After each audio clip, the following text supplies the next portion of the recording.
Akhil Bharatiya Congress committee के पूर्व केंद्रीय गृह राज्य मंत्री सह वरिष्ठ राष्ट्रीय प्रवक्ता डॉक्टर शकील अहमद एक दिवसीय दौरे पर दरभंगा पहुंचे हैं। परिसदन में पत्रकारों से बात करते हुए केंद्र सरकार पर जमकर हमला करते हुए कहा कि लॉ कमिश्नर ने लिखकर दे दिया है कि यह संभव नहीं है यूनिफॉर्म सिविल कोड, लेकिन प्रधानमंत्री ने खुद शुरू कर दिया। इसका एक मकसद है, हमने जो नहीं किया है, जो भ्रष्टाचार का आरोप है अडानी जी को लेकर प्रधानमंत्री पर, इस पर लोग बहस नहीं करे, बेरोजगारी पर बहस नहीं करे। वहीं उन्होंने कहा कि 18 साल में किसानों की आमदनी सबसे कम है आज की तारीख में, जबकि वादा किया था कि हम 2022 तक किसानों की आमदनी दोगुनी कर देंगे। 45 सालों में बेरोजगारी हमारे नौजवानों की कम है सबसे। सेना की पेंशन नहीं देना पड़े, इसके लिए परमानेंट बहाली खत्म करके 4 साल के लिए अग्निवीर ला दीजिए, इसलिए इन पर कोई चर्चा ना करे। हमारी एक अग्निवीर शहीद हुए, उसकी कोई शहीद का दर्जा नहीं मिला, उसकी लाश भी नहीं आई है, परिवार के लोग जाकर उसकी लाश लेकर आए हैं। इस तरह के मुद्दे से लोगों को भटकाने के लिए तरह तरह की बहस शुरू कर दी गई है। बिहार से देवेंद्र कुमार ठाकुर की रिपोर्ट।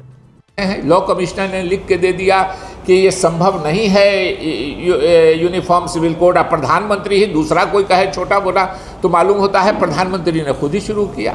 इसका एक मकसद है कि हमने जो नहीं किया है, जो भ्रष्टाचार के आरोप हैं अडानी जी को लेकर के प्रधानमंत्री पर, इससे लोग इस पर बहस नहीं करें, लोग रोज़ बेरोजगारी पर बहस नहीं करें। 18 साल में किसानों की आमदनी सबसे कम है अभी इसकी तारीख में, आज की तारीख में देश में, जबकि वादा किया था कि 2022 तक हम किसानों की आमदनी दुगुनी कर देंगे। 45 सालों में बेरोजगारी हमारे नौजवानों की कम है सबसे। सेना को पेंशन नहीं देना पड़े, इसलिए सेना का परमानेंट बहाली ख़त्म करके 4 साल के लिए अग्निवीर ला दिया, इसलिए इस पर लोग चर्चा नहीं करें। अभी हमारा एक अग्निवीर शहीद हुआ है, उसको शहीद का दर्जा भी नहीं मिला, लाश भी उनकी नहीं आई, परिवार के लोग जाके उनकी लाश लेके आए। ये सिर्फ पैसे के लिए और इसके लिए, और इसी से दिमाग भटकाने के लिए वो शुरू कर दिया। एक दूसरा मुद्दा प्रधानमंत्री ने शुरू कर दिया कि इंडिया बनाम भारत। अभी एनसीईआरटी को निर्देश दिया गया, उसने रिकमेंड किया कि जहां जहां इंडिया है उसको हटा देना चाहिए, सिर्फ भारत रहना चाहिए। हमारे संविधान के एक तरह से शुरुआत में ही लिखा हुआ है कि इंडिया दैट इज भारत, यानी जो इंडिया है वही भारत है। और प्रधानमंत्री ने कम से कम 10 योजना कागज पर ही सही, जबानी ही सही, खेलो इंडिया, जागो India, skill India, make in India, न जाने कितना मोदी जी ने ये किया है। और आज कह रहे हैं कि नहीं, इंडिया PFI में इंडिया लगा हुआ है तो फलना में इंडिया लगा हुआ है, सिर्फ इसलिए कि विरोधी गठबंधन का जो बनता है INDIA इंडिया बन गया।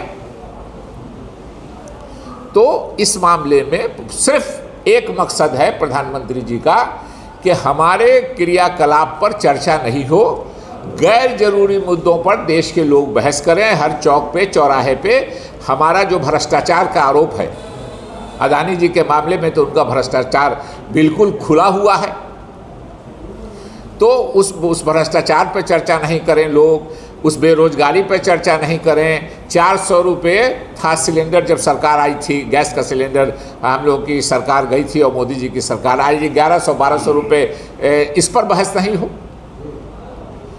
तो उन्होंने शुरू कर दिया कि साहब यूनिफॉर्म सिविल कोड, इंडिया का नाम बदल दीजिए, इसलिए कि विरोधी दलों ने अपने गठबंधन का इंडिया नाम INDIA हुआ, वो मिलके हो जाता है इंडिया।